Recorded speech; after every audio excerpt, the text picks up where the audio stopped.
Hey all my awesome biohackers, welcome to Kajal Singh Biology. This is Kajal Singh, your biology expert, and I hope everyone is doing awesome. So हमने बच्चावाटी already first chapter down कर लिया है, यानी 1 chapter is down. 32 chapters में से एक chapter खत्म हो गया है, 31 चैप्टर्स बचे हुए हैं।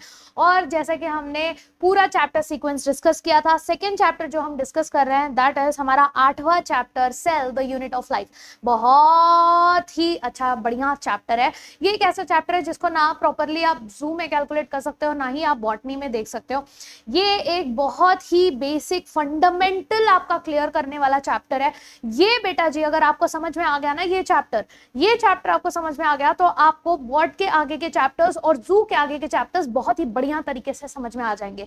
ठीक है, तो this chapter is a must do chapter कि आपका एक एक कंसेप्ट, एक एक थ्योरी क्लियर होना चाहिए इस चैप्टर का। ठीक है, तो चलिए शुरू करते हैं। आज हमारा लेक्चर नंबर 1 है। इससे पहले कि जल्दी से आगे बढ़ें, जल्दी से आप आगे का काम कर लें, फॉर्मेलिटी कंप्लीट कर लें, अटेंडेंस मार्क कर दें। यस बायो हैंकर्स, जल्दी से अपना अटेंडेंस कमेंट सेक्शन में मार्क कर दीजिए।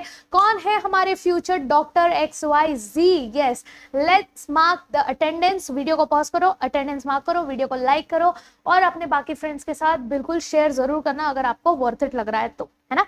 यस, और टेलीग्राम चैनल पे एक्टिव रहो क्योंकि हर दिन जो है, हर क्लास के बाद आपके पोल्स आपको दिए जा रहे हैं, पीडीएफ्स आपको मिल जा रही हैं। तो प्लीज मेक श्योर कि आप लोग जो है चैनल को फॉलो करके रखें और नोटिफिकेशन बेल बजा कर रखें। ठीक है, चलिए आज हमें करना है ओवरव्यू ऑफ द सेल। ठीक है, cell the unit of life. हमें पता है कि हमारा सेल क्या होता है ना। तो सेल क्या होता है बेटा जी? What is cell? अगर हम देखेंगे तो हमारे जितने भी लिविंग ऑर्गेनिजम्स है सबके सब सेल से बने हुए हैं। हमने हमारे लोअर स्टैंडर्ड्स में 9-10 स्टैंडर्ड में पढ़ा है कि हम सबके सब कैसे बने हैं? सेल से बने हैं।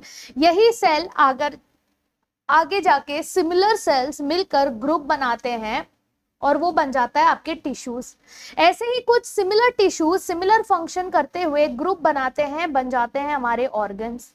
ऐसे ही कुछ ऑर्गन्स ग्रुप बनाकर जो है एक साथ आ जाते हैं, बन जाते हैं ऑर्गन सिस्टम, है कि नहीं? यस, और ऐसे ही ऑर्गन सिस्टम साथ में आकर पूरा का पूरा ऑर्गेनिज्म बना देते हैं। राइट, तो ये चीज हमने लोअर स्टैंडर्ड्स में बहुत क्लियरली समझ ली है। बट अब थोड़ा और बेसिक में जाते हैं। मतलब ये ऐसा वीडियो होगा बेटा जी कि आपने 9-10 में नहीं भी पढ़ा होगा तो भी आपके सारे बेसिक कंसेप्ट जो है एकदम क्रिस्टल क्लियर हो जाएंगे। ठीक है, चलिए बात करते हैं कि आखिर ये सेल है क्या। तो हमें इतना तो समझ में आ गया कि हमारी जितनी भी डाइवर्सिटी है, हमने लिविंग वर्ल्ड में अच्छे से समझ लिया कि भाई देयर इज बड़ा सा डाइवर्सिटी, है ना। वी हैव बायोडाइवर्सिटी, और ये वर्ल्ड में इतने ज्यादा जो स्पीशीज हैं, मिलियंस ऑफ स्पीशीज है। हमने पिछले चैप्टर में पढ़ा था 1.7 to 1.8 मिलियन तो हमने डिस्क्राइब भी कर दिए। राइट, ये सारे के सारे स्पीशीज इंक्लूडिंग हमारा bacteria, yes, to huge multicellular, सारे के सारे फ्रॉम बैक्टीरिया से लेकर आपके ह्यूज मल्टी सेलुलर एनिमल्स, ये सारे के सारे they all are composed of cells. क्योंकि अगर आपको याद होगा हमने पिछले चैप्टर में ही पढ़ा था कि सेलुलर ऑर्गेनाइजेशन ये एक बहुत ही अच्छा कैरेक्टरिस्टिक फीचर हो जाता है हमारे लिविंग ऑर्गेनिज्म का। कैरेक्टरिस्टिक क्या? डिफाइनिंग फीचर हो जाता है लिविंग ऑर्गेनिज्म का। क्यों? क्योंकि नॉन लिविंग, आपका ये फोन, ये पेन, ये सब क्या है? These are non living things, inanimate objects हैं, और इनएनिमेट ऑब्जेक्ट्स में सेलुलर ऑर्गेनाइजेशन नहीं पाया जाता। बराबर, यानी कि अगर हम बात कर रहे हैं किसी लाइफ फॉर्म की, तो हर एक लाइफ फॉर्म, यस, हर एक लाइफ फॉर्म जो है लाइफ प्रोसेसेस भी करता है। यस, हर एक लाइफ फॉर्म अलग अलग लाइफ प्रोसेसेस भी करता है, और ये सारी लाइफ प्रोसेसेस सिर्फ और सिर्फ तभी वो कर पाता है जब वो सेल से बना होता है। जब वो सेल से बना होता है सिर्फ तभी वो कर पाता है। और आपके बॉडी में जो भी लाइफ प्रोसेसेस हो रहे हैं, ब्रीदिंग से लेकर टॉकिंग से लेकर हर चीज, यहां पर जब तक आपके पास सेलुलर ऑर्गेनाइजेशन नहीं होगा तब तक ये सारे फंक्शंस आपके बॉडी में नहीं हो सकते। ठीक है, यस। अब किस तरीके का सेल है उस बेसिस पे, और कितने नंबर के सेल्स हैं, यस, उस बेसिस पे हमारे सेल्स को अलग अलग तरीके से क्लासिफाई किया जा सकता है। जैसे अगर हम बात करें कि नंबर ऑफ सेल्स के हिसाब से, yes, based on number of cells, कि एक ऑर्गेनिज्म कितने सेल से बना हुआ है, तो हमारे पास आ जाता है यूनिसेलुलर। यस, हमारे पास यूनिसेलुलर ऑर्गेनिजम्स आ जाते हैं, राइट। यूनिसेलुलर ऑर्गेनिजम्स मतलब कि वो ऑर्गेनिज्म जो कि एक सिंगल सेल से बना हुआ है, यानी इस ऑर्गेनिज्म के बॉडी में जो भी लाइफ प्रोसेसेस हो रहे हैं, ये रेस्पिरेशन कर रहा है, डाइजेशन कर रहा है, हर वो चीज वो सिर्फ और सिर्फ एक सिंगल सेल पूरा फंक्शन फॉलो कर रहा है। और वहीं पर जब हम बढ़ा देते हैं नंबर ऑफ सेल्स, 2 या 2 से ज्यादा सेल्स हो जाते हैं, तो वो हो जाते हैं आपके मल्टी सेलुलर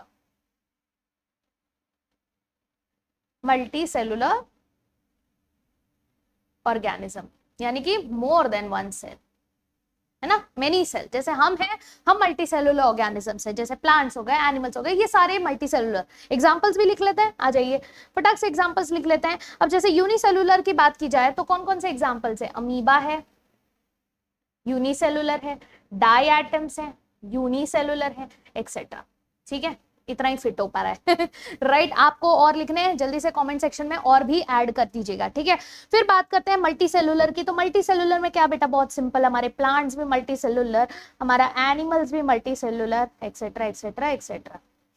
ठीक है, कूल। चलिए अब बात करते हैं कि आखिर ये सेल है क्या, व्हाट इज सेल।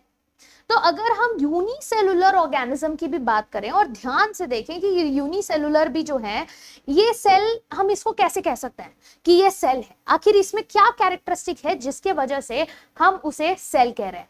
तो इनके 2 कैरेक्टरिस्टिक्स हैं, ठीक है। पहला कि इसको किसी की जरूरत नहीं है, इंडिपेंडेंटली एग्जिस्ट करता है, ठीक है। भले खाने के लिए दूसरे पे डिपेंड करता है, वो अलग बात है, बट ये यूनिसेलुलर ऑर्गेनिज्म भी जो एक सिंगल सेल से बना है, उसके पास सिर्फ एक सिंगल सेल है, वो भी इंडिपेंडेंटली एग्जिस्ट करता है। कैसे एग्जिस्ट करता है? इंडिपेंडेंटली एग्जिस्ट करता है, इंडिपेंडेंटली ये जो है एग्जिस्ट करता है, ठीक है।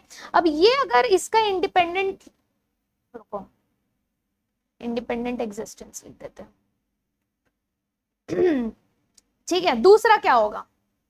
एक तो हो गया इंडिपेंडेंट एग्जिस्टेंस बेटा जी, ठीक है। दूसरा होगा कि ये सारे के सारे फंक्शन परफॉर्म कर सकते हैं। क्या फंक्शन? कोई भी एसेंशियल फंक्शन। आप एक सिंगल सेल है, वही सिंगल सेल जो है आपका डाइजेशन भी कर रहा है, वही सिंगल सेल न्यूट्रिशन भी वो कर रहा है, एब्जॉर्ब कर रहा है, सारी चीजें कर रहा है, एक्सक्रीशन भी कर रहा है, सर्कुलेशन भी कर रहा है, हर चीज वो एक सिंगल सेल अपना अकेले कर सकता है। यानी कि वो एक इंडिपेंडेंटली एग्जिस्ट तो कर ही रहा है, उसी के साथ साथ वो परफॉर्म कर सकता है essential functions of life.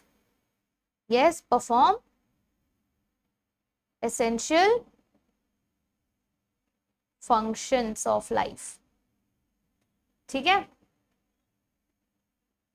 Clear हो गया? यस, इतना तो क्लियर हो गया कि सेल क्या है, एटलीस्ट हमें उतना तो समझ में आ गया, बराबर। तो सेल हम कहते हैं, जो जनरल डेफिनेशन है सेल का, कि cell is the fundamental structural and functional unit of life. क्यों? क्योंकि यही है वो जो कि हमारे फंक्शंस को परफॉर्म करते हैं। And that's why your cell is known as structural and functional unit of life. Clear everybody? Yes, of life और लिविंग ऑर्गेनिज्म। अब बात करते हैं कि इनकी डिस्कवरी हुई कैसे, ठीक है। आखिर इनको किसने ढूंढा? तो सबसे पहले साइंटिस्ट, यहाँ पर प्यारा सा एक इमेज भी है, ये सबसे पहले साइंटिस्ट जो आ जाते हैं वो आ जाते हैं हमारे रॉबर्ट हुक। कौन आ गया? सबसे पहला आ गए रॉबर्ट हुक। अब ये जो रॉबर्ट हुक थे, इन्होंने क्या किया? अब इन्होंने जो है उस टाइम पे देखो, पहले हम लोग को पता भी नहीं था कि हमारे जो ऑर्गेनिजम्स हैं, यस, वो हमें जो नेकेड आई से नहीं देख सकते थे, हमको पता भी नहीं था कि वो एग्जिस्ट करते हैं, है ना।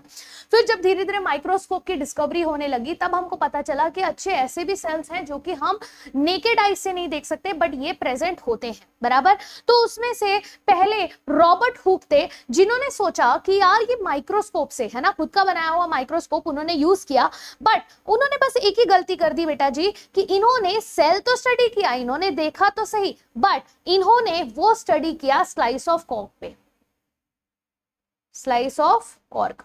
और हमें पता है कि ये जो कॉर्क होता है, ये कैसा होता है? यस, ये जो कॉर्क होता है ये डेड होता है, तो इन्होंने बेटा जी क्या कर दिया, एक ही गलती कर दी कि इन्होंने सेल को तो स्टडी किया बट डेड सेल को स्टडी किया। ठीक है, इन्होंने क्या स्टडी किया, डेड सेल को स्टडी किया। और जब ये डेड सेल को स्टडी कर रहे थे तो उनको हनीकॉम की तरह हेक्सागोनल स्ट्रक्चर जैसे ऐसे बस कंपार्टमेंट्स दिख रहे थे। ठीक है, इस तरीके से उन्हें क्या दिख रहा था, बस ऐसे हेक्सागोनल कंपार्टमेंट्स दिख रहे थे। क्यों? क्योंकि उसके अंदर तो लाइफ है ही नहीं ना, तो सेलुलर ऑर्गेनाइजेशन भी नहीं होगा, वो तो सिर्फ उनको क्या दिख रहा होगा, सेल वॉल्स दिख रहे होंगे। तो इन्होंने क्या देखा, इन्होंने सिर्फ सेल वॉल को नोटिस किया और तो कुछ इनको दिखा ही नहीं। राइट, पॉसिबल ही नहीं है उनको दिखना। ठीक, फिर हमारे दूसरे साइंटिस्ट आते हैं, इन्होंने भी खुद का, यस खुद का आपका माइक्रोस्कोप बनाया, एंटोन वॉन लीवेनहॉक ने, एंटोन वॉन ल्यूवेनहॉक में। ठीक है, अब ये एंटोन वॉन जो, एक सेकंड मैंने स्पेलिंग करेक्ट किया है इसमें, ल्यूवेन है ना, डब्ल्यू, हाँ भाई साहब ऐसे गजब अजब गजब स्पेलिंग लिखते हैं इन लोग कि अच्छा वो हम लोग थ्योरी एग्जाम नहीं लिखते हैं ना। एंटोन वॉन लीवेनहॉक, अब एंटोन वॉन लीवेनहॉक ने क्या किया बेटा जी, एंटोन वॉन लीवेनहॉक ये फर्स्ट हमारे साइंटिस्ट थे जिन्होंने लिविंग सेल को देखा। ठीक है, एंटोन वॉन लीवेनहॉक हमारे फर्स्ट साइंटिस्ट थे, फर्स्ट जिन्होंने लिविंग सेल को देखा। किसको देखा, लिविंग सेल को देखा। और इन्होंने लिविंग सेल में किसको स्टडी किया, अभी इन्होंने देखा कि भाई ठीक है, रॉबर्ट हुक ने बताया कि उसको तो सेल वॉल दिख रहा था। जब इन्होंने लिविंग सेल्स को लिया, उसने तो कॉक लिया था, इन्होंने क्या किया, इन्होंने अलग अलग चीजों को लिया। जैसे इन्होंने बैक्टीरिया स्टडी की, ठीक है, इन्होंने बैक्टीरिया को स्टडी किया। इन्होंने प्रोटोजोआज, अलग अलग प्रोटोजोआज को स्टडी किया। कैसे प्रोटोजोआज, नहीं, इन्होंने स्पर्मेटोजोआज भी देखे, यस, यानी बेसिकली स्पर्म, है ना, स्पर्मेटोजोआ भी चेक किया। एंड इन्होंने ह्यूमंस के आरबीसीज को भी चेक किया।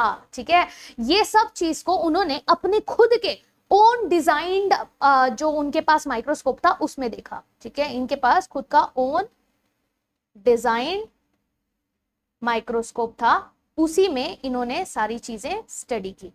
ठीक है, यस। अब ये तो हो गए दो साइंटिस्ट, दो मेजर साइंटिस्ट हमारे, रॉबर्ट हुक जिन्होंने अनफॉर्चुनेटली कॉक स्टडी किया तो डेड सेल।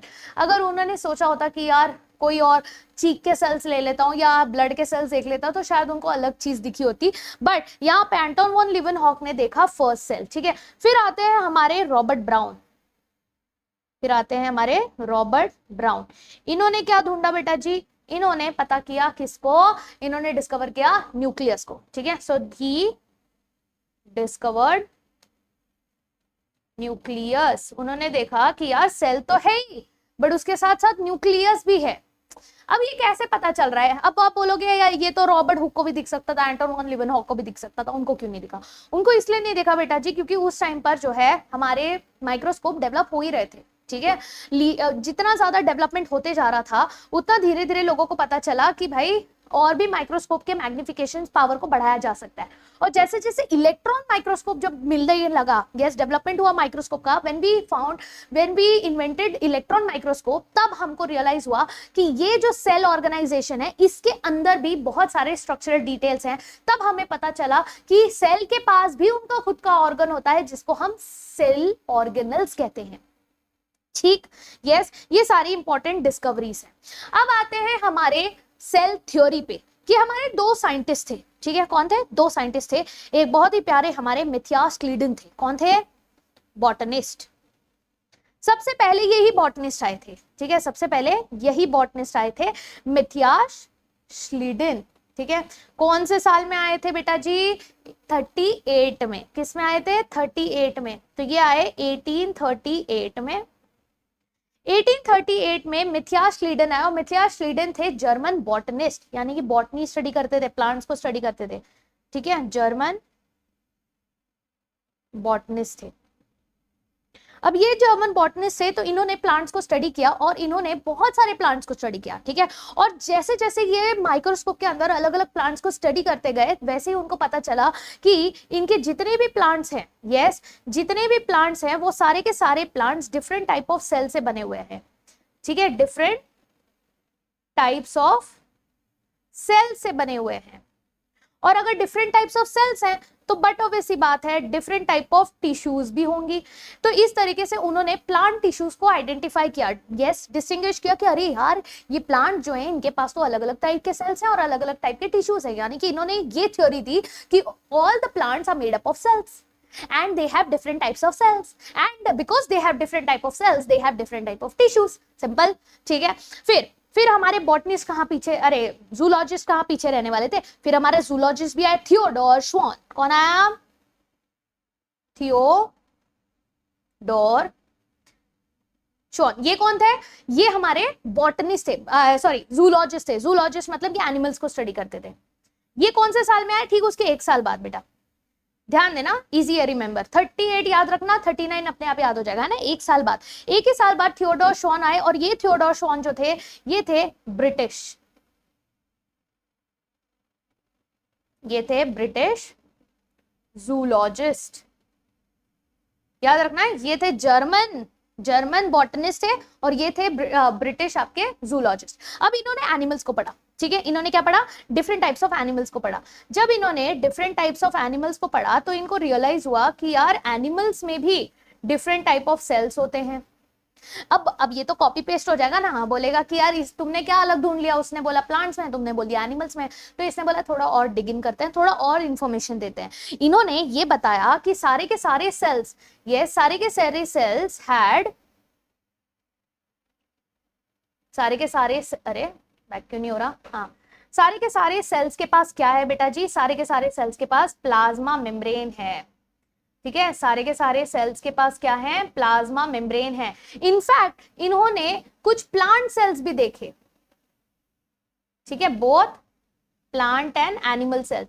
यानी आप प्लांट के सेल्स को ले लो या एनिमल सेल्स को ले लो, दोनों के पास इन्होंने देखा कि प्लाज्मा मेम्ब्रेन तो प्रेजेंट है ही है, प्लस इन्होंने एक और एक पॉइंट ऐड किया कि प्लांट्स के पास, इन प्लांट्स सेल वॉल भी है, एक एक्स्ट्रा लेयर है, सेल वॉल भी है प्लांट्स के पास, ठीक है। ये इन्होंने बताया। तो 2 चीजें बताई, एक तो इन्होंने बताया प्लाज्मा मेम्ब्रेन के बारे में, दूसरा इन्होंने बताया सेल वॉल के बारे में, कि सेल वॉल है, और ये सेल वॉल जो है इनका यूनिक कैरेक्टरिस्टिक्स है, किसका? प्लांट्स का। कि ये सिर्फ और सिर्फ इन्होंने क्लियर कर दिया कि सिर्फ और सिर्फ किसके पास है? प्लांट्स के पास है, ठीक है। तो यानी कि इन्होंने दोनों ने मिलकर ये पूरी सेल थ्योरी देने की कोशिश की, ठीक है। तो इनके ही प्रपोज्ड हाइपोथेसिस के बेसिस पे ये बताया गया कि प्लांट्स एंड एनिमल्स दोनों के पास ही सेल्स होते हैं, और वो जो है बने होते हैं उनके ही प्रोडक्ट्स से, ठीक है, cells and their products. Clear? अब ये श्लीडन एंड श्वान दोनों ने मिलकर सेल थ्योरी तो दे दी, बट ये सेल थ्योरी में एक लूप होल था। इन्होंने ये नहीं बता पाए कि सेल आया कहां से। एक सेल अगर आया है तो वो सेल आया कहां से, अगर अंडा आया है तो वो कैसे आया, ठीक है, वो ये एक्सप्लेन करने में चूक गए। और वो चीज का फायदा उठाया हमारे तीसरे साइंटिस्ट ने, जो थे हमारे रुडोल्फ विर्काउ, ठीक है। जो तीसरे साइंटिस्ट थे वो थे हमारे रुडोल्फ विर्काउ जी। रुडोल्फ विर्काउ जी ने क्या बोला बेटा जी? रुडोल्फ विर्काउ कब आए? बहुत लेट आए। रुडोल्फ विर्काउ काफी लेट आए, 55 में आए, ठीक है। 38 39 में इन्होंने अपना सेल थ्योरी दे दिया था। रुडोल्फ विर्काउ आए हमारे कब? 55 में, ठीक है। अभी 55 में आए और इन्होंने पहली बार एक्सप्लेन किया कि आखिर ये सेल आता कहां से है, ठीक है। इन्होंने बताया कि भाई एक सेल जो है ना डिवाइड करता है, एक सेल डिवाइड करता है और 2 सेल्स में बन जाता है। यानी कि हर एक सेल जो डिवाइड करता है और डॉटर सेल बनाता है, वो डॉटर सेल तब तक नहीं आएगा जब तक कि उसका पेरेंट सेल नहीं होगा। यानी डॉटर सेल्स तब आएंगे जब एग्जिस्टिंग पेरेंट होगा, यानी न्यू सेल तब आएगा जब एक एग्जिस्टिंग सेल होगा। और उसी का उन्होंने थ्योरी दे दिया, और थ्योरी में उन्होंने कहा कि ओमनी सेलुला ए सेलुला। क्या बोल दिया इन्होंने? ओमनी सेलुला ए सेलुला। अब इसका मतलब क्या है? यस, इसका मतलब क्या है? आखिर क्या होता है ये ओमनी सेलुला ए सेलुला? इसका मतलब होता है बेटा जी कि एक कोई भी नया सेल तभी आएगा जब एक प्री एग्जिस्टिंग सेल प्रेजेंट होगा। क्या मतलब है इसका? कि आपके नए cells, new cells are formed. कहां से बन रहे हैं? From pre existing cells, from pre existing cells. Clear हो गया? यस। अब ये 3 साइंटिस्ट आ गए हमारे, और यही तीनों साइंटिस्ट ने मिलकर अब यही थ्योरी को अगर हम एक्यूमुलेट कर लेंगे तो हमारा आ जाता है सेल थ्योरी। ठीक है। सेल थियोरी क्या कहता है बेटा जी? सेल थियोरी स्टेट करता है कि सारे लिविंग थिंग्स जो है कंपोज हैं सेल से और उनके प्रोडक्ट्स ऑफ सेल से, ठीक है। सारे सेल्स जो है अराइज होते हैं प्री एग्जिस्टिंग सेल से। All cells have similar fundamental structure and metabolic reactions, उनके अंदर जो भी मेटाबॉलिक रिएक्शंस होते हैं सभी सेम ही होते हैं। Yes, genetic information is stored as DNA in the chromosome present in the nucleus. अब जरूरी नहीं है सबके पास डीएनए होता है, किसी किसी के पास आरएनए भी होता है, बट उस टाइम पे अपने को आरएनए वाला नहीं पता था, है ना। Clear. Exception of cell theory यही है, वायरस, वायरॉइड्स, प्रायंस, जो हम जो है किसी और चैप्टर में बहुत डिटेल में पढ़ेंगे कि वायरस क्या है, वायरॉइड्स क्या है, प्रायंस क्या है। बायोलॉजिकल क्लासिफिकेशन चैप्टर में हमने ये चीज कवर करने वाले हैं, ठीक है।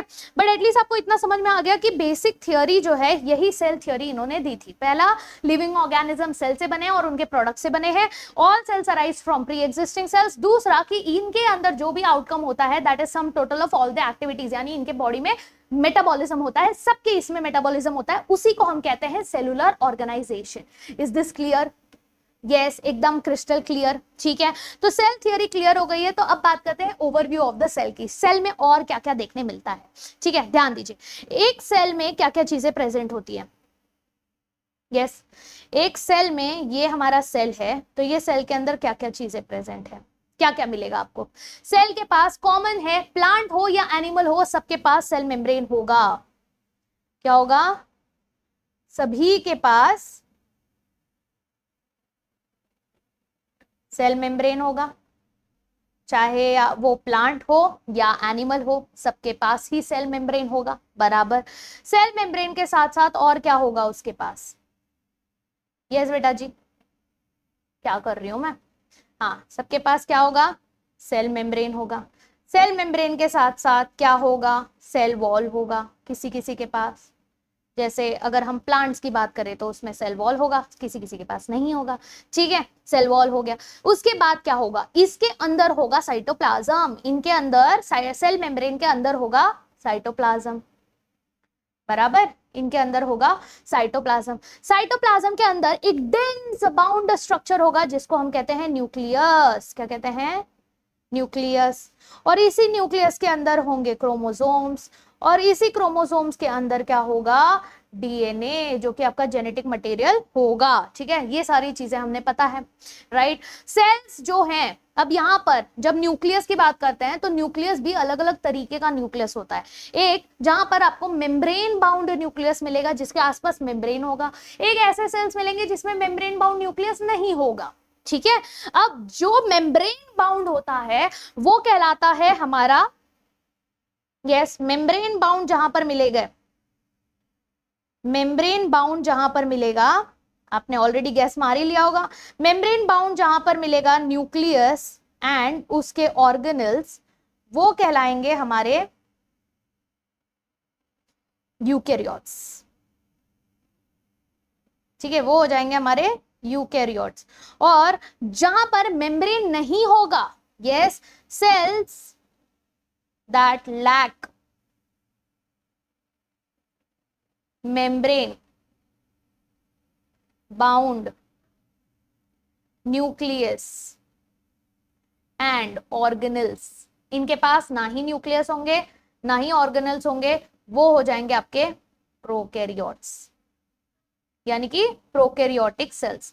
तो ये एक हो गया हमारा प्रोकैरियोटिक सेल्स, एक हो गया हमारा यूकैरियोटिक सेल्स। देखो, कैरियन मतलब क्या होता है बेटा? यस, अब इसको याद करने का कोशिश करो, ठीक है। सिंपल तरीका है याद करने का, ध्यान दो। कैरियन क्या होता है? What is carrion? कैरियन का मतलब होता है न्यूक्लियस। कैरियन का मतलब होता है न्यूक्लियस। साइट का मतलब क्या होता है बेटा जी? सेल। साइट का मतलब होता है सेल। तो जब हम कहते हैं पेरिकैरियन, जब हम कहते हैं पेरिकैरियन, उसका मतलब क्या होता है? यस, कि न्यूक्लियस है और वो जो है सेल है, ठीक है। अब जब हम कहते हैं यूकैरियोट, यूकैरियोट्स, तो यूकैरियोट्स क्या होते हैं? यस, इसमें अरे मेरे को यू भी ऐड करना था। अभी इसमें यही कैरियन को ध्यान देते हुए देखना, यू का मतलब आपको सिंपल याद रखना है न्यू। यू से याद रखना है आपने न्यू, यानी कि नया, और ये ई है, ठीक है, यू। और दूसरा है प्रो। प्रो से आपको याद रखना है पुराना। प्रो से क्या याद रखना है बेटा जी? पुराना। तो एक है यूकैरियोन यानी यूकैरियोट और दूसरा है प्रोकैरियोन यानी प्रोकैरियोट। एक है नया न्यूक्लियस है तो भाई मेम्ब्रेन सब कपड़े वपड़े अच्छे से पहन के होगा। वेरएज जो प्रोकैरियोन है वो प्रोकैरियोट्स होंगे यानी पुराना न्यूक्लियस, उसके पास कपड़े वपड़े अच्छे नहीं होंगे, पुराना होगा, नेकेड उसका जो है जेनेटिक मटेरियल घूम रहा होगा। ठीक है, इस तरीके से हमारे पास दो तरीके के आ जाते हैं, प्रोकैरियोट्स एंड यूकैरियोट्स। ठीक, क्लियर एवरीवन? यस, चल इतना तो क्लियर हो गया कि हमारा ओवरव्यू तो आपको मिल गया होगा। न्यूक्लियस के अलावा हमारे ये ध्यान देना कि न्यूक्लियस के अलावा यूकैरियोट्स में मेम्ब्रेन बाउंड सेल ऑर्गेनल्स भी प्रेजेंट होते हैं। और ये दोनों की बात की जाए तो दोनों के ही साइटोप्लाज्म के अंदर क्या होता है बेटा जी, ये साइटोप्लाज्म के अंदर आपका मेटाबॉलिज्म होता है, यानी जो भी आपके रिएक्शंस होते हैं ना, एनाबॉलिज्म कैटाबॉलिज्म जो भी होता है वो आपके साइटोप्लाज्म के अंदर ही होता रहता है। क्लियर? यस। अच्छा, कुछ तो चीजें होंगी जो प्रोकैरियोट्स और यूकैरियोट्स में कॉमन होनी चाहिए, कुछ तो बिल्कुल होंगी। राइबोसोम्स एक ऐसा नॉन मेम्ब्रेन बाउंड ऑर्गेनेल्स हैं जो कि सारे सेल्स में मिलते हैं, चाहे वो यूकैरियोट हो चाहे प्रोकैरियोट हो, दोनों में ही ये राइबोसोम जो है हमें मिलता है। Is this clear? यस, इतना क्लियर है? चलो अब बात करते हैं सेल्स के और भी डिफरेंसेस की। सेल्स अलग अलग टाइप के होते हैं, राइट? हमारे पास ढेर सारे टाइप्स ऑफ सेल्स होते हैं। अब ये टाइप्स ऑफ सेल्स आपको कैसे पता चलते हैं, किस बेसिस पे, और सबके डिफरेंट टाइप्स किस बेसिस पे होते हैं? Guess, based on their function. Based on their function हर एक सेल का अपना एक शेप होता है और अपना एक साइज होता है। हर एक सेल का अपना एक शेप होता है, अपना एक साइज होता है। अलग अलग टाइप के सेल्स मिलते हैं, दे डिफर कंप्लीटली। अब देखो साइज, शेप की बात करते हैं पहले, ठीक है? पहले शेप की बात करते हैं। शेप में सबसे छोटा सेल कौन सा है बताओ? Yes, smallest cell. Smallest cell कौन सा होगा बेटा जी? स्मॉलेस्ट सेल होगा हमारा माइकोप्लाज्मा। ये माइकोप्लाज्मा पता है कितना छोटा है? बहुत छोटा है, 0.1 से लेकर 0.3 माइक्रोन्स तक इसका जो है साइज होता है, बस इतना छोटू सा सेल होता है।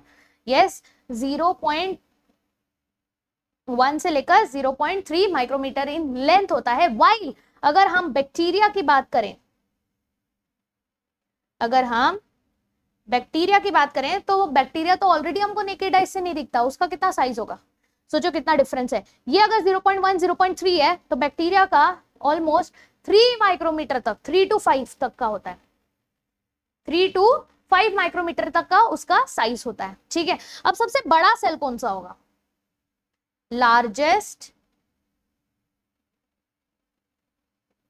सबसे लार्जेस्ट आइसोलेटेड सेल।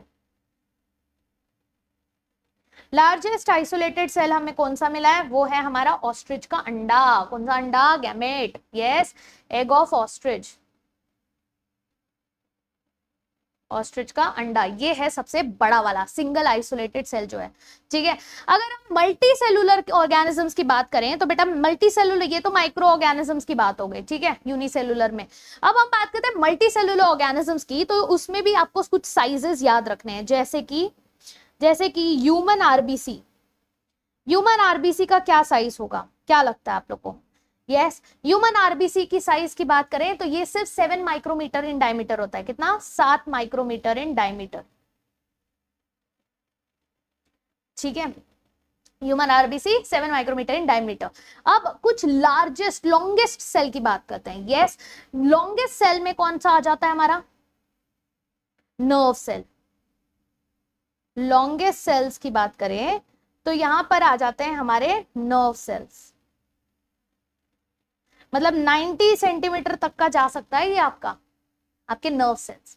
ठीक है, अब बात करते हैं कि भाई इनका साइज भी अलग अलग हो सकता है। क्या हो सकता है? इनका जो है, सॉरी शेप, ओके मैंने ना शेप के इसमें साइज लिख दिया, साइज के इसमें शेप लिख दिया, बहुत बढ़िया, चलिए बहुत बढ़िया। वही मैं सोचू कुछ तो अगड़म तिगड़म हुआ है। यस, ये हो गया साइज, और अब बात करते हैं इनके शेप की। ठीक है, साइज तो हमने डिस्कस कर लिया, लार्जेस्ट कौन सा, स्मॉलेस्ट कौन सा, सारे अलग अलग हमने साइज डिस्कस कर लिए। अब बात करते हैं शेप की। शेप भी बेटा जी सेल्स के अलग अलग होते हैं। शेप जो है अलग अलग हो सकते हैं, डिस्क लाइक हो सकता है, ठीक है, जैसे आपका आरबीसी जो होता है वो डिस्क लाइक होता है, डिस्क बाइकॉनकेव हो जाता है ऐसे तरीके का, बराबर। यस, ये आपके पॉलीगोनल भी हो सकते हैं जैसे कि आपके स्किन के सेल्स। अब डिस्क लाइक जैसे कि आपका आरबीसी हो गया, ठीक है, डिस्कॉइड शेप। ये आपके जैसे स्किन के जो सेल्स होते हैं ये यूजुअली पॉलीगोनल होते हैं, ठीक है। फिर और कौन कौन से हो सकते हैं, यस, और कौन कौन से शेप हो सकते हैं, कॉलुमिनार हो सकते हैं, अगर उनको एब्जॉर्प्शन करना है तो वो कॉलुमिनार बन जाते हैं।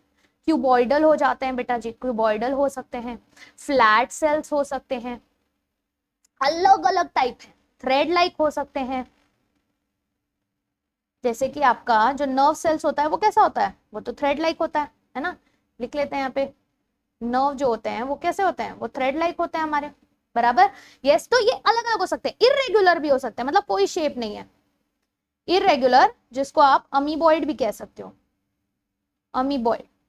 तो जैसे अमीबा खुद एक इरेगुलर शेप का सेल होता है, बट उसके साथ साथ आपके कुछ जैसे मैक्रोफेजेस एंड ऑल जो होते हैं वो भी कैसे होते हैं, अमीबॉइड सेल होते हैं, ठीक है। तो ये क्या हो गए, ये अलग अलग साइज के सेल्स हो गए, अलग अलग शेप के सेल्स हो गए। अब ये किस पे डिपेंड करता है बेटा जी, फंक्शन पे डिपेंड करता है। अब जैसे अगर उसका फंक्शन ये है कि उसे जो है एब्जॉर्प्शन करना है, एब्जॉर्प्शन करना है, तो एब्जॉर्प्शन करने के लिए उसको सरफेस एरिया ज्यादा चाहिए, क्या चाहिए, सरफेस एरिया ज्यादा चाहिए, ठीक है। तो साइज एंड शेप में बहुत सिंपल है कि अगर मुझे एब्जॉर्प्शन करना है तो एब्जॉर्प्शन करने के लिए मुझे क्या चाहिए, सरफेस एरिया ज्यादा चाहिए। सरफेस एरिया ज्यादा चाहिए तो बट ऑब्वियस सी बात है, देखो जब मैं इतना लेती हूं, अगर मैंने एक सेल इतना ही है, ठीक है, तो ये इतना ही सरफेस एरिया हमारे पास प्रेजेंट है जहां पर वो एब्जॉर्प्शन कर सकता है, ठीक है। बट अगर मैंने उतने ही इसमें अगर मैंने इसको कॉलुमिनार कर दिया तो क्या हो गया बेटा जी, तो यहाँ पर देखो सरफेस एरिया कितना बढ़ गया, ये सरफेस एरिया इतना बढ़ गया, है कि नहीं। तो सरफेस एरिया जब बढ़ेगा तो ऑब्वियस सी बात है एब्जॉर्प्शन भी बढ़ेगा। यही तो देखने मिलता है आपके स्मॉल इंटेस्टाइन के विलाय में, कॉलुमिनार एपिथेलियम में, बराबर। तो ऐसे ही अलग अलग तरीके के शेप एंड साइज हमें देखने मिलते हैं। अब यहाँ पर देख लीजिए, यहाँ पर हमारे पास है टिपिकल बैक्टीरिया जो कि 1 to 2 माइक्रोन का होता है। Yes, PPLO is about 0.1 micron. अब पीपीएलओ क्या है, ये वैसे अबाउट 0.1 माइक्रोन भी कह सकते हो, 0.3 माइक्रो तक भी जाता है ये। व्हाट इज पीपीएलओ बेटा जी, yes, PPLO, PPLO, what is PPLO, PPLO is pleuro, yes, pneumonia like organism, ठीक है, ऑर्गेनिजम्स, ठीक। पीपीएलओ ये सब जो है ये छोटे छोटे साइज में होते हैं, ये सब प्रोकैरियोट्स हैं, ये सारे के सारे ये क्या है, दीज आर प्रोकैरियोट, एक प्रोकैरियोट है, ठीक है। पीपीएलओ हो गया, वायरस हो गया। और टिपिकल यूकैरियोटिक सेल आप देख सकते हो कितना बड़ा है, टिपिकल यूकैरियोटिक सेल आपका 10 से 20 माइक्रोन का होता है। यस, टिपिकल बैक्टीरिया आप देख सकते हो यहाँ पे 1 to 2 या फिर 3 to 5 के भी होते हैं। पीपीएलओ अबाउट 0.1 माइक्रोन या फिर 0.3 माइक्रोन तक भी होता है। वायरस जो है 0.02 से लेकर 0.2 माइक्रोन, या फिर आप सोच सकते हो कितना छोटा हो गया है ना। कंपैरिजन देख लो ना प्रोकैरियोटिक सेल का यूकैरियोटिक सेल से, मतलब कितना डिफरेंसेस है, कितने डिफरेंसेस है कि नहीं। यस, ऐसे ही यहां पर देख लीजिए आपके शेप। आप जब आरबीसी की बात करते हैं तो आरबीसी हमारा राउंड एंड बाइकॉनकेव है, राइट। राउंड एंड बाइकॉनकेव क्यों है, अब कहीं कहीं पर ये जो है राउंड होगा, कहीं कहीं पे बाइकॉनकेव होगा। अब जहां पर जिस आरबीसी के पास, यस, अगर मैं बात करूं ऐसे आरबीसी की जहां पर अगर मैं बात करूं ऐसे आरबीसी की जिसके अंदर न्यूक्लियस है, ये आरबीसी हमारा, इसके अंदर सपोज न्यूक्लियस है, तो न्यूक्लियस है तो बट ऑब्वियस बात है ये राउंड होगा, ये हो जाएगा आपका न्यूक्लिएटेड आरबीसी, जैसे आपके फ्रॉग्स में होता है। बट अगर मैं ह्यूमंस की बात करूं बेटा जी, अगर मैं ह्यूमंस की बात करूं तो हमारे ह्यूमंस में जो हमारा आरबीसी होता है वो कैसा होता है, हमारा ई न्यूक्लिएटेड होता है। ई न्यूक्लिएटेड यानी उनके पास क्या नहीं होता, न्यूक्लियस नहीं होता, तो इसके वजह से उसका शेप जो है पचक जाता है, ठीक है। तो उसका शेप कैसा हो जाता है, बाइकॉनकेव हो जाता है। यस, बराबर, बाइकॉनकेव हो जाता है, यानी दोनों साइड से इस तरीके से आपको पचक जाएगा, वो सेल राउंड ही होगा बट नीचे से अंदर से पचक जाएगा, बाइकॉनकेव हो जाएगा इस तरीके का, ठीक है, डिस्क लाइक हो गया।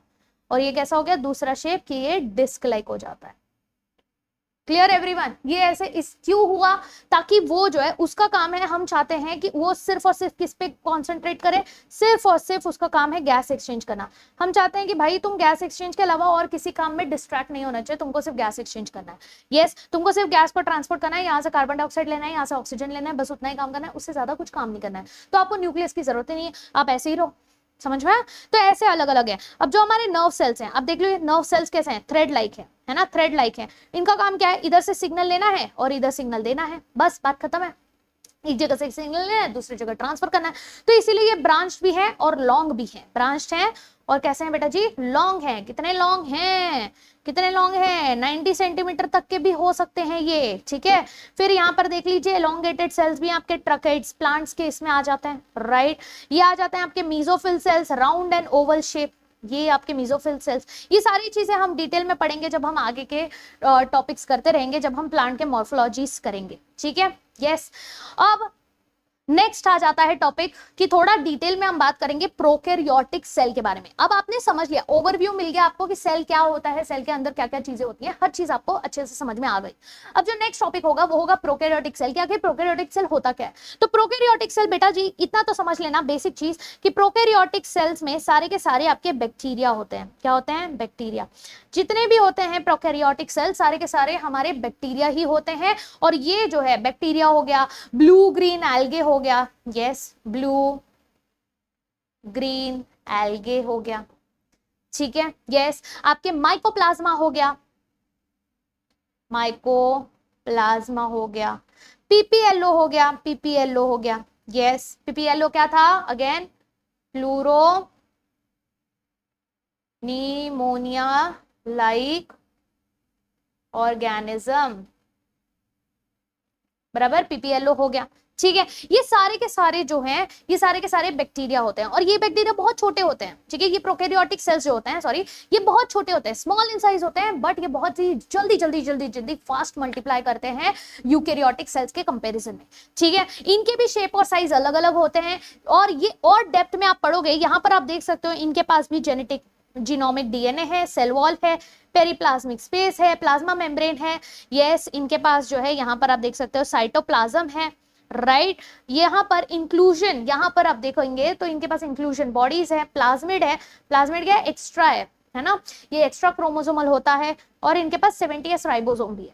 अब क्या क्या चीजें हैं, कैसे कैसे चीजें हैं और भी क्या क्या चीजें इनमें प्रेजेंट होती हैं, ये सारी चीजें हम पढ़ेंगे हमारे नेक्स्ट क्लास में, जो कि होगा पूरे की पूरी तरह डेडिकेटेड हमारे प्रोकैरियोटिक सेल्स पे, ठीक है। तो that is going to be our lecture number 2, तो वो होगा हमारा कल। आई होप आज का लेक्चर बहुत अच्छे से क्लियर है। आज हमने पढ़ा है कि आखिर हमारे सेल्स क्या होते हैं, व्हाट इज सेल। यस, हमने सेल देख लिया क्या होता है, कितने तरीके के सेल होते हैं, कैसे जो है बैक्टीरिया से लेकर मल्टीसेलुलर ऑर्गेनिज्म, हर एक बड़ा सा बड़ा हाथी और छोटा से छोटा बैक्टीरिया, ये सब के सब किससे बने हैं? सेल से बने हैं। लाइफ फॉर्म जो है सेल पे डिपेंडेंट होता है, इसीलिए हम सेल को कहते हैं कि ये जो है structure functional unit of life है। क्यों? क्योंकि इंडिपेंडेंटली एग्जिस्ट करता है और सारे फंक्शन भी परफॉर्म करता है, ठीक। फिर हमने देखा सेल जो है उसका किसने किसने आइडेंटिफाई किया था, डिस्कवरी, रॉबर्ट हुक ने डेड सेल देखा, एंटोन वॉन लीवेनहॉक ने क्या किया? लिविंग सेल देखा, बैक्टीरियम, प्रोटोजोआ, आपके स्पोमेटोजोआ, आरबीसीज, ये सारी चीजें देखी। अच्छा, सेल नाम कैसे पड़ा? इसी की वजह से। रॉबर्ट हुक ने क्या किया? कॉर्क देखा था, डेड सेल देखा था, उनको ये हनीकॉम्ब जैसा स्ट्रक्चर दिखा, उन्होंने बोला सेलुले, और सेलुले से क्या पता चला? वहीं से डिराइव हुआ आपका वर्ड सेल। आप देखो प्रिजन में अभी भी जहां पर लोगों को रखते हैं ना रूम्स, जो खाली एम्प्टी रूम्स होते हैं, उनको हम सेल कहते हैं कि इस सेल में डाल दो, उस सेल में डाल दो, राइट। प्रिजन में कहते हैं, मूवीज में सुना होगा आपने, है ना, इसीलिए वहीं से ये नाम सेल पड़ा था, ठीक है। यस, रॉबर्ट ब्राउन ने डिस्कवर किया हमारा न्यूक्लियस, ठीक। फिर हमने देखा कि कैसे सेल थ्योरी में स्लीडन एंड शॉन ने मिलकर सेल थ्योरी जो है हाइपोथेसिस दी थी और फिर उसको एक्सटेंड किया था हमारे रुडोल्फ विर्काउ ने, बराबर, ओमनी सेलुलाई सेलुला वाला थ्योरी देके, और इस हिसाब से हमारे ये आ जाते हैं सेलुलर थ्योरी। फिर हमने देखा किस तरीके से हमारे सेल जो हैं अलग अलग तरीके के होते हैं, अलग अलग टाइप के होते हैं, जैसे यूकैरियोट्स होते हैं, प्रोकैरियोटिक सेल्स होते हैं, ठीक है। Cell membrane membrane, cell wall, cytoplasm, nucleus, chromosome, ये सारी चीजें इनमें प्रेजेंट होती हैं। और कितनी वैरायटी ऑफ सेल्स होती है, साइज और शेप इनका अलग अलग होता है डिपेंडिंग कि इनका फंक्शन क्या है। तो अपने फंक्शंस के हिसाब से ये अपने शेप और साइज को चेंज करते रहते हैं। और नेक्स्ट जो टॉपिक होगा वो होगा बेटा जी हमारा प्रोकैरियोटिक सेल। तो आई होप ये सारी चीजें समझ में आ गई होंगी, पूरा लेक्चर बहुत क्रिस्टल क्लियर हो गया होगा। अगर समझ में आ गया है तो जल्दी से कमेंट सेक्शन में या तो थम्स अप, और बहुत ज्यादा समझ में आ गया होगा और बहुत अच्छे से समझ में आ गया और बहुत मजा आया होगा तो हार्ट जरूर फेंक के जाइएगा कमेंट सेक्शन में, जितना हो सके उतना, ठीक है। Yes, thank you so much everyone. Attendance mark नहीं की है तो जल्दी से अटेंडेंस मार्क कर दें। टेलीग्राम चैनल पर पोल्स मिल जाएंगे, उसको सॉल्व जरूर कर लेना। नेक्स्ट डे डीपीपीस एंड आपके पीडीएफ्स भी आपको ये नोट्स के मिल जाएंगे, ठीक है। तो आपको एक्टिव रहना है और टेलीग्राम चैनल फॉलो करना है। अपने फ्रेंड्स लोग को भी वीडियो शेयर जरूर करिएगा। I am all dependent on you guys, क्योंकि ये चैनल मैंने सिर्फ और सिर्फ आप लोग के लिए बनाया है। यहीं पर आपको फ्री बायोलॉजी कंप्लीट कोर्स कराया जाएगा। तो प्लीज मेक श्योर कि आप चैनल को सब्सक्राइब जरूर करें और हर वीडियो में कमेंट जरूर छोड़ के जाएं मेरे प्यारे future bio hackers. Yes, future doctors, अपने डॉक्टर XYZ जो भी है अपना अटेंडेंस मार्क करके जरूर जाए। ऐसे लिखो, future doctor XYZ present. Yes, और थोड़ा सा दिल भी फेंक के जाना, ठीक है। चलिए, दैट्स इट गाइस, मजा आ गया। आज दूसरे चैप्टर का पहला लेक्चर था, मजे से हो गया। अब हम नेक्स्ट क्लास में मिलेंगे कल, जहां पर हम प्रोकैरियोटिक सेल को और डिटेल में पढ़ेंगे, ठीक है। तो आई होप आज का मजा आया आपको। कल मिलते हैं। Till then tata, bye bye, take care everyone and see you for next class.